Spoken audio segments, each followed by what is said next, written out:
आकाशवाणी नागपूर वीणा डोंगरवार आपल्याला प्रादेशिक बातम्या देत आहे. ठळक बातम्या.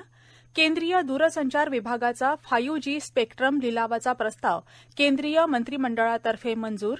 राज्यात नवीन 23 संवर्धन राखीव क्षेत्र तसंच 5 अभयारण्य घोषित.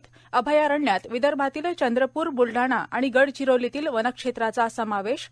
संरक्षण मंत्रालयाच्या अग्निपथ योजनेचा एनसीसी कॅडेट्सला होईल लाभ. एनसीसी महासंचालक लेफ्टनंट जनरल गुरबीर पाल सिंग यांचं प्रतिपादन. आणि नाविन्यपूर्ण योजना जिल्ह्याच्या सामूहिक उत्कर्षासाठी रोडमॅप ठराव्यात. नागपूरचे पालकमंत्री डॉ. नितीन राऊत यांची अपेक्षा. केंद्रीय दूरसंचार विभागाचा 5G स्पेक्ट्रम लिलावाचा प्रस्ताव केंद्रीय मंत्रिमंडळानं मंजूर केला आहे. केंद्र सरकारतर्फे आज ही माहिती देण्यात आली. पुढच्या महिन्याच्या अखेरीस हा लिलाव होणार आहे. पुढच्या 20 वर्षांसाठी एकूण 72,000पेक्षा जास्त मेगाहर्ट्झ ध्वनिलहरींच्या लिलावाचा यात समावेश आहे. लघु, मध्यम आणि उच्च अशा विविध वारंवारता बँडच्या ध्वनिलहरींसाठी हा लिलाव होणार आहे. या लहरींची गती सध्याच्या 4Gच्या गतीच्या 10 पट जास्त असेल. केंद्र सरकारच्या digital India, startup India, make in India या प्रमुख कार्यक्रमाअंतर्गत डिजिटल कनेक्टिव्हिटी हा केंद्र सरकारच्या धोरणाचा महत्वाचा भाग आहे. त्यामुळेच केंद्र सरकारकडून याला विशेष प्राधान्य दिलं जात आहे. 2014 साली ब्रॉडबँडचे 10 कोटी ग्राहक होते, ते आता वाढून 80 कोटी झाले आहेत. त्यामुळे तंत्रज्ञानातली प्रगती काळाची गरज असल्याचं केंद्र सरकारनं म्हटलं आहे.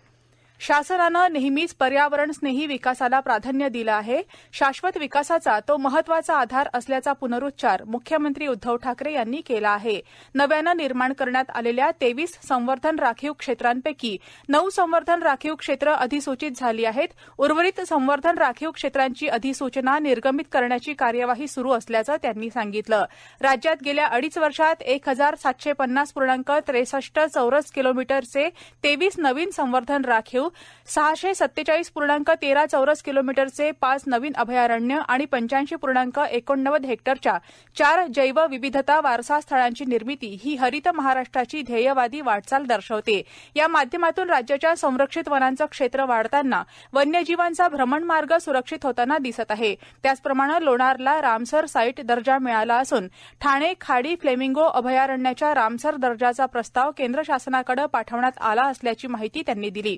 शासनानं विदर्भात चंद्रपूर जिल्ह्यातील कन्हारगाव, विस्तारित अंधारी वन्यजीव अभयारण्य, गडचिरोली जिल्ह्यातील कोलामार्का, बुलढाणा जिल्ह्यातील विस्तारित लोणार वन्यजीव अभयारण्य आणि जळगाव इथलं अभयारण्य अशी एकूण 5 अभयारण्य याच कालावधीत घोषित केली आहेत. यातील कन्हारगाव अभयारण्याची अधिसूचना निघाली असून उर्वरित अभयारण्यांची अधिसूचना निर्गमित करण्याची कार्यवाही सुरू आहे. भंडारा जिल्ह्यातील नवेगाव नागझिरा व्याघ्र राखीव क्षेत्रात रस्ते पर्यटनाकरिता सुव्यवस्थित राहिल्यास 16 जून ते 30 जून या कालावधीत केवळ ऑफलाईन बुकिंग आणि स्पॉट बुकिंगनंच पर्यटकांना प्रवेश करता येईल असं उपवनसंरक्षक गोंदिया यांनी कळवलं आहे. अति पावसामुळे रस्ते नादुरुस्त झाल्यास वाहन चालवणं शक्य नसल्यास वाहनांना प्रवेश बंद राहील. त्या काळात ऑनलाईन पद्धतीनं सफारी पूर्णपणे बंद राहील आणि पाऊस आल्यास किंवा रस्ते पर्यटकांकरिता अयोग्य ठरल्यास लघु सूचनेद्वारे पर्यटन केव्हाही बंद करण्यात येईल. 30 सप्टेंबर 2022 पर्यंत अंतर्गत व्यवस्थापनाकरिता नवेगाव नागझिरा व्याघ्र राखीव क्षेत्राचं पर्यटन ऑनलाईन आणि ऑफलाईन बुकिंग पद्धतीनं पूर्णपणे बंद राहील याची पर्यटकांनी नोंद घ्यावी असं उपवन संरक्षक जयराम गौडा आर यांनी कळवलं आहे. मुंबईतील इंदू मिल परिसरात उभारण्यात येत असलेल्या भारतरत्न डॉ. बाबासाहेब आंबेडकरांच्या आंतरराष्ट्रीय दर्जाच्या स्मारकाचं संनियंत्रण आणि काम वेगानं पूर्ण व्हावं यासाठी नियुक्त मंत्रिमंडळ उपसमितीचे सदस्य सामाजिक न्यायमंत्री धनंजय मुंडे यांच्यासह शिक्षण मंत्री प्राध्यापिका वर्षा गायकवाड आदी मान्यवरांनी आज इंदू मिल स्मारक कामाची प्रत्यक्ष भेट देऊन पाहणी केली. स्मारकामध्ये डॉ. बाबासाहेब आंबेडकरांचा पुतळा ज्या ठिकाणी बसवण्यात येणार आहे त्याच्या पादपीठाचं काम आता पूर्णत्वाकडे आलं असून पुतळ्याची 25 फुटी प्रतिकृती देखील लवकरच अंतिम करण्यात येणार आहे. राज्यातील जिल्ह्याचं ठिकाण वगळता सर्व तालुक्यांच्या ठिकाणी नगर परिषद, नगरपंचायत यांच्या माध्यमातून संविधान सभागृह उभारण्यात यावीत असा राज्य सरकारचा विचार असल्याचं सामाजिक न्यायमंत्री धनंजय मुंडे यांनी सांगितलं. सामाजिक न्याय विभागाच्या स्थानिक विकास कार्यक्रमाअंतर्गत अनुसूचित जाती वस्तीची 500 पेक्षा अधिक लोकसंख्या असलेल्या ठिकाणी संविधान सभागृह उभारण्याचा शासन निर्णय आहे. या संदर्भात आज मंत्रालयात विशेष बैठकीचं आयोजन करण्यात आलं होतं. आज जागतिक पवन दिन आहे. पवन ऊर्जा आणि आपल्या ऊर्जा यंत्रणांमध्ये बदल घडवण्याच्या तिच्या क्षमतेविषयी लोकजागृती करण्यासाठी दरवर्षी 15 जून रोजी पवन दिन साजरा करण्यात येतो. पवन ऊर्जेच्या माध्यमातून जगातलं कार्बन उत्सर्जन कमी करण्याबरोबरच रोजगार निर्मितीच्या नव्या शक्यतांची ओळख करून देण्यासाठी या दिवशी अनेक उपक्रम आयोजित केले जातात. या प्रादेशिक बातम्या आपण आकाशवाणीच्या नागपूर केंद्रावरून ऐकत आहात.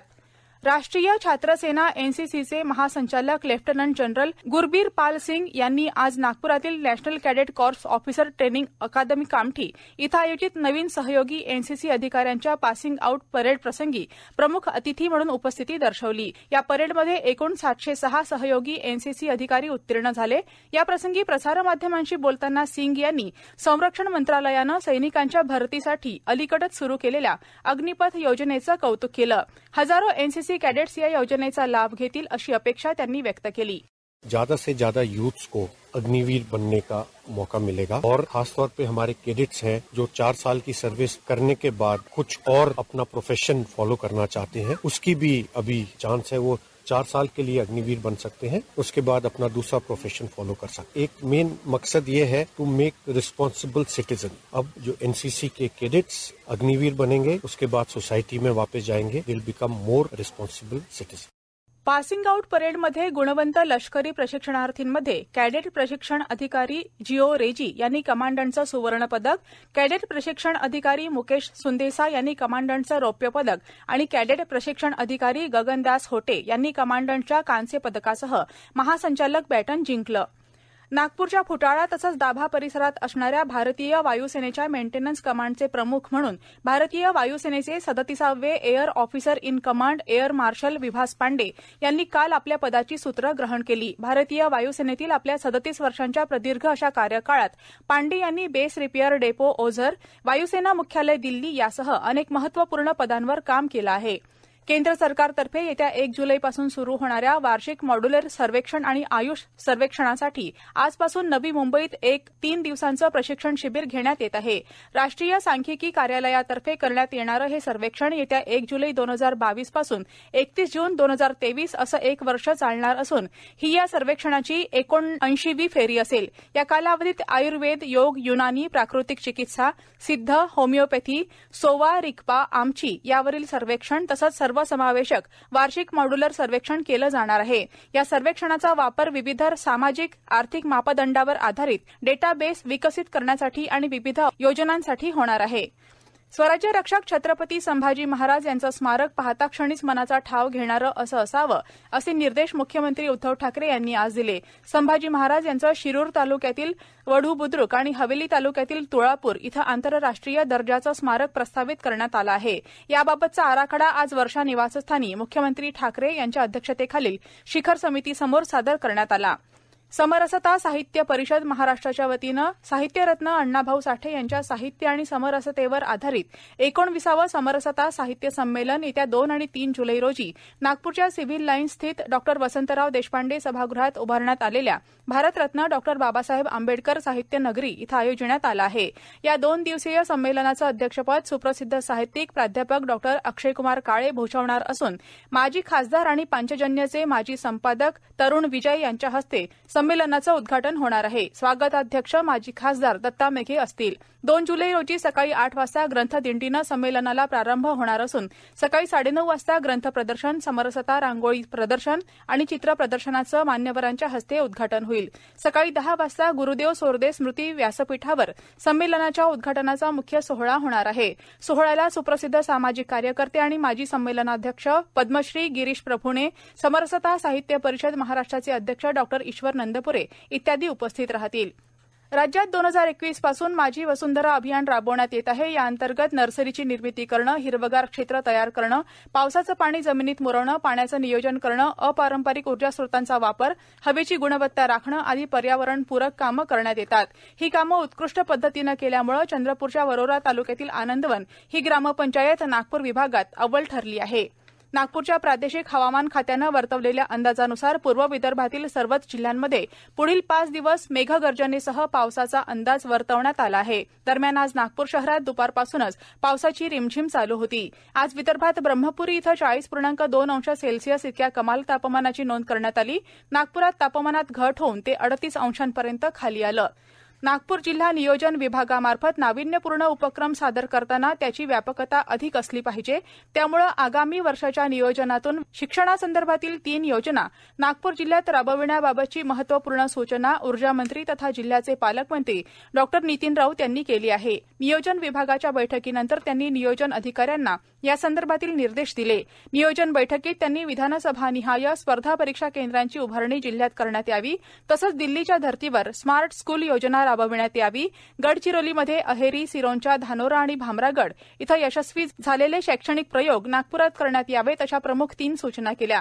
प्रशासकीय सेवापूर्व स्पर्धा परीक्षा केंद्राचं अद्ययावतीकरण करून त्याचा लाभ विद्यार्थ्यांना मिळावा. जास्तीत जास्त विद्यार्थी केंद्रीय लोकसेवा आणि महाराष्ट्र लोकसेवा स्पर्धात्मक परीक्षेत उत्तीर्ण व्हायला हवेत. यासाठी जिल्ह्यात काय करता येईल असा साधक बाधक प्रस्ताव तयार करण्याचं आवाहन त्यांनी केलं. याबरोबरच हे प्रादेशिक बातमीपत्र संपलं. नमस्कार.